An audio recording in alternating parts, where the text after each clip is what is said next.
Today I think I'm going to talk about how Jim's Deadlift Dungeon came to be. I mean, that's what I call where I work out in my garage, but the social media site came about during COVID actually. I had a very good friend from my powerlifting meets named Larry Bucciani, and him and I got to be very, very good friends. And during a meet, we would hang out the entire time and talk with each other and just, have a good old time. 2017, I was at a meet and I had not competed in about a year.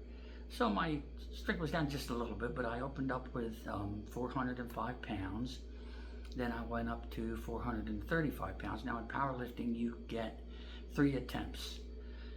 So I never ever ask anybody what my next attempt should be. But I was pretty sure that day that my 435 pounds was all I had in me. But something told me to ask Larry. So I did. I asked Larry what I should do, and he looked at me and he says, "Jim, what's your personal record?" And I said 450 pounds. So he looked me right in the eye and he said, "I want you to go for 455 pounds. And then he told me, "Jim, it's your job to show people that they can still get stronger as they get older." And he asked me if I would do that for him, and I promised him that yes, I would. Well, a little over a year later, Larry died, and I was determined to honor my promise that I made my friend. And I was trying, but not as much as I guess I should have. So during COVID, that's when I became obsessed with keeping my promise to Larry, and I went from being able to work up to at least 445 all the time to actually, when I was 73, I did 480 in training, and I've done 465 in a meet. But I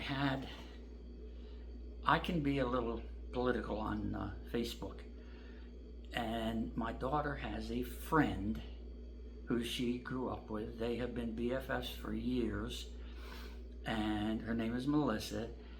And Melissa told my daughter that she loved watching my videos because it inspired her to do something herself. Now you have to understand, Melissa has a son who plays in the NFL, and her husband is a personal trainer for a lot of NFL players. But she told my daughter that I was her inspiration, and I'm thinking, wow, what a compliment. So I figured, I need to have a site on Facebook where they don't have to look at any of my other posts other than my posts of my training and my competitions. So that's how Jim's Deadlift Dungeon came about on social media. And I also want to include my motivational stuff with, how sticking to things, never giving up, and all that good stuff. So that's the history of Jim's Deadlift Dungeon. And now, like I said, I'm going to expand it into even more good stuff. So I thank everyone who is following me already, and I hope I get a lot more followers. Thanks.